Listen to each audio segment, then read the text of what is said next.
The Ghana Scholarship Secretariat is racing against time conducting emergency negotiations with international academic institutions to prevent the mass expulsion of Ghanaian students following the discovery of a staggering 700 million Ghana cedi debt.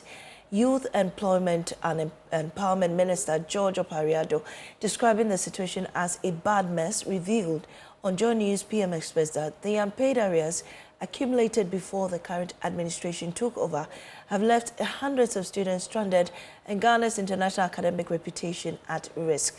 With threats increasing from institutions worldwide, the Secretariat is now on a relentless mission to renegotiate terms and buy time as government works to mobilize funds to rescue students. Exchange rates. The current bill that I have at the school is over 700 million Ghana cedis in debt that we have to find money to pay.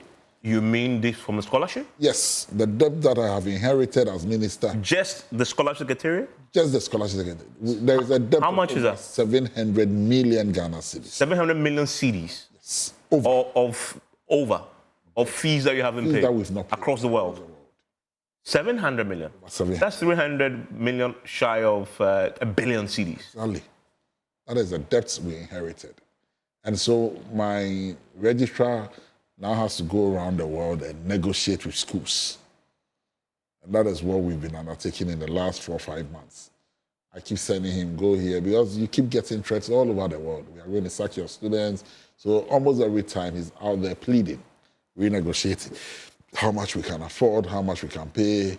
And it's become the norm because that is what we inherited. Bad mess. Do you have the money to pay?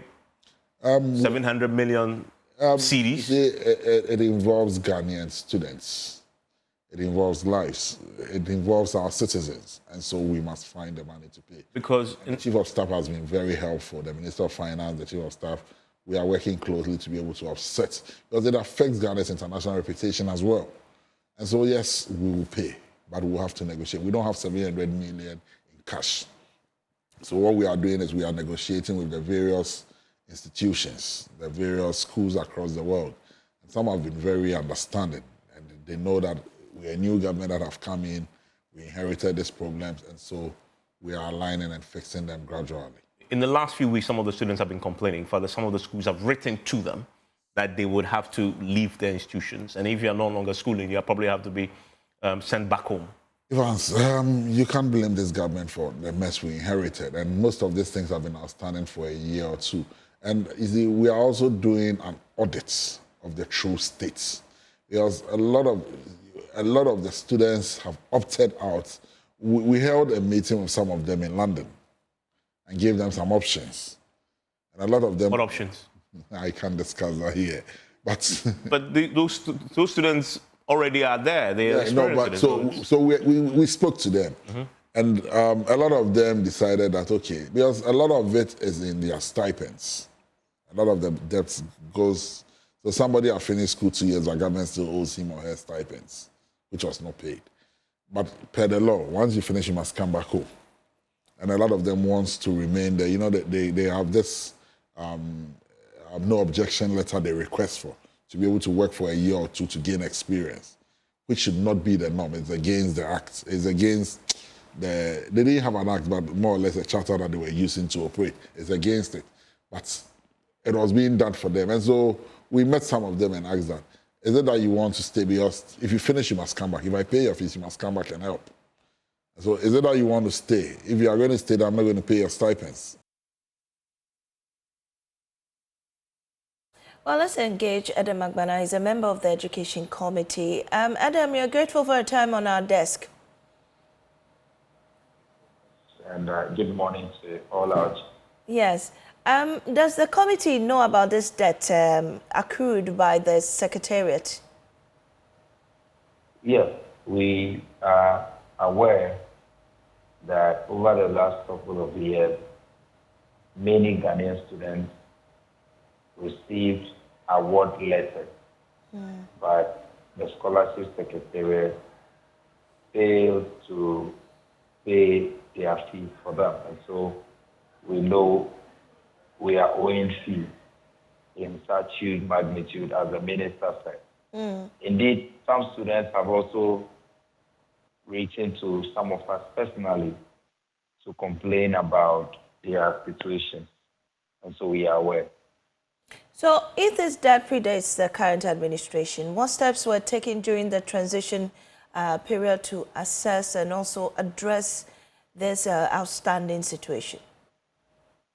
Well, the transition from one government to another is not limited to that short period of transition before the handing over. We are still in a period of transition for many of the institutions, because every now and then, many institutions are uncovering new stuff, things that are very new to them. There are people who have walked to the registrar of scholarships with letters claiming that they have been awarded scholarships. Sometimes the check is done and we realize that the due processes were not followed. And so in the period of transition, we are still uncovering a lot of things. But while doing all of this, the most important thing for us is the fact that we are dealing with Ghanaian students, and so we want to protect them. Destinies are involved. The future of many people are involved in this.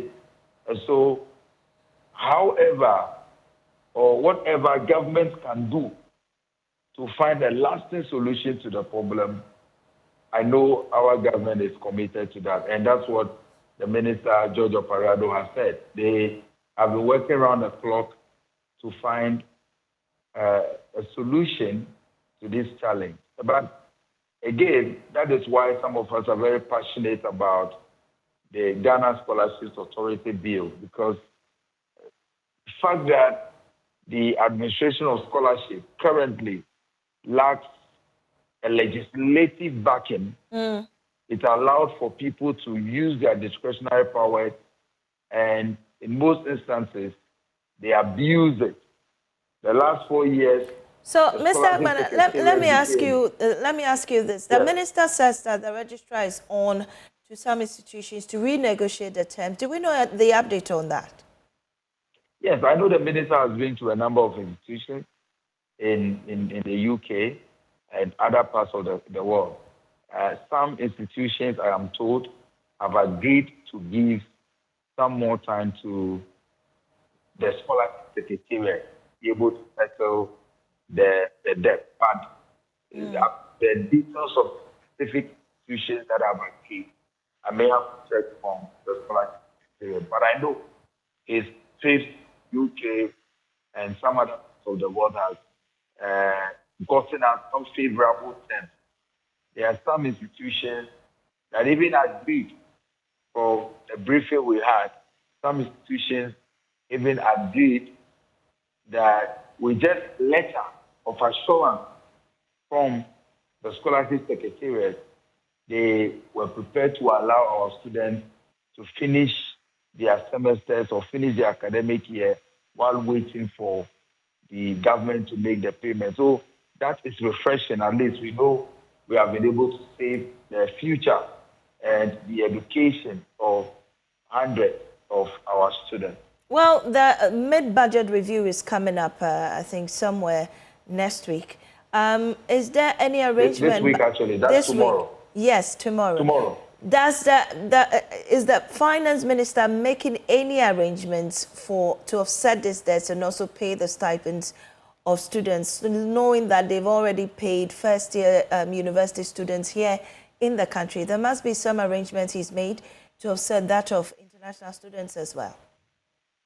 Well, I cannot speak for the finance minister, but knowing him and looking at the posture of the government, they are investing in the right places. They are paying they are making expenses that are very, very necessary. And I know the government prioritizes education and the future of our young people. So I would not be surprised if some allocations are made tomorrow's year budget for them. But like I said, I'm not privy to the budget. I cannot speak to the finance minister, but I know that plans are underway to resolve the current unpaid scholarship funds challenge. All right. Thank you so much, Adam Agbana. He's a member of the Education Committee in Parliament.